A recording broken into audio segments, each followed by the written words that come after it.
আসসালামু আলাইকুম রহমতুল্লাহি ওবারাকাতু। একটি সতর্কতামূলক ভিডিও করতেছি ব্যবসায়ী ভাইদের জন্য। আমার কাছে একদিন একজন অভদ্র মহিলা আর একজন অভদ্র পুরুষ আসে। আসার পরে বলতেছে, ভাই মধু কি ভালো? বললাম যে হ্যাঁ, অর্গানিক 100% চাকের মধু। দাম কত বললাম। বলার পরে বলতেছে যে একটু কম রাখা যাবে না? বললাম যে না, ফিক্সড প্রাইস, কম রাখা যাবে না। তো বলল যে ঠিক আছে, তাহলে আমাকে 1 পোয়া দিন।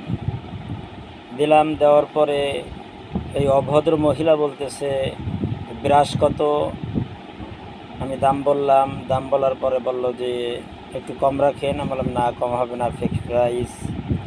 তো বললো যে একটা ব্রাশ দেন। দিলাম ব্রাশ।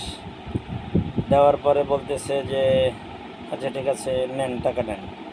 তো 1000 টাকার একটা নোট দিছে। নোটটা আমার একটা অভ্যাস হচ্ছে, আমি যদি 2 টাকার নোটও হয় ওই নোটটা আমি চেক করি যে ছেঁড়া কাটা পোড়া, অর্থাৎ অসামঞ্জস্যতা আছে কি না, যে এটা চালাইতে পারবো কি পারবো না, আমি চেক করি। এরপর আমি নোটটা চেক করলাম, দেখলাম 1000 টাকার নোট, ভালো, নকল নাই। পক্ষান্তরে সে বলতেছে যে ভাই না, থাক, আজকে নিব না, পরে নিব। ঠিক আছে, রাখেন, দেন, টাকাটা দেন। বেশ ভালো কথা, আমি টাকা দিয়ে দিলাম। দেওয়ার পরে 1-2 কদম হেঁটে আবার ফিরে আসছে। এসে বলতেছে আচ্ছা ঠিক আছে, যেহেতু আপনার দিয়ে বের করেছি, কষ্ট করে বের করছেন, দেন, নেই। তো দিলাম। দেওয়ার পরে সে আমাকে আবার 1000 টাকার নোট দিছে। এটা নকল। অর্থাৎ এটার মেসেজ হচ্ছে, ব্যবসায়ী ভাইদের জন্য বলছি, তারা মনে করছে যে আমি যেহেতু একবার চেক করছি 1000 টাকার নোট, এবার আমি আর চেক করব না, ক্যাশে রেখে দিব।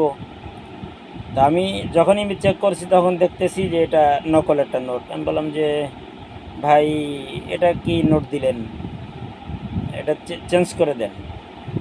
আসলে এখানে আমার একটা ভুল ছিল, আমি পরে বুঝতে পেরেছি। আমার বলা উচিত ছিল যে ভাই আর কয়টা নোট আছে এরকমের, দেন, এটা বের করা উচিত ছিল ওর থেকে, বা আগের নোটটা কই, এভাবে করে ওর থেকে প্রত্যেকটা টাকা নেওয়া উচিত ছিল এবং ওর বিচার করা উচিত ছিল। তা আমি আর গ্যাঞ্জাম পছন্দ করি না সাধারণত। পরে আমি তাকে বললাম যে আপনি নকল টাকা দিলেন। তো বলতেছে যে ও হো, এটা তো আমার মনে হয় আবার ইসে যাওয়া লাগবে, যাত্রাবাড়ি যেতে হবে, যাত্রাবাড়ি থেকে দিছে। তো যা হোক, আমি এটা বুঝাইতে চাচ্ছিলাম সতর্কতামূলক, সেটা হলো এই যে প্রত্যেকটা টাকা চেক করে নেবেন। এবং এখান থেকে মেসেজ হচ্ছে যে এইভাবে কিন্তু প্রতারণা করবে, আপনি প্রতারিত হতে পারেন। এই জন্য প্রত্যেকটা ব্যবসায়ী ভাইদেরকে বলছি যে সতর্কতার সাথে টাকাগুলি দেখে নেবেন, যাতে পরে কোনো সমস্যা না হয়।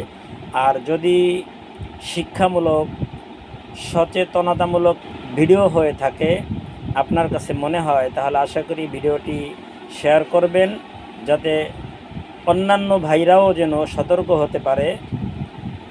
এবং আমার ইউটিউব চ্যানেলটি এখনও পর্যন্ত যারা সাবস্ক্রাইব করেননি, আশা করি সাবস্ক্রাইব করে নেবেন। SK মাসুম TV-2023 একই নামে আমার ফেসবুক পেজ আছে, আশা করি ফলো করে নেবেন।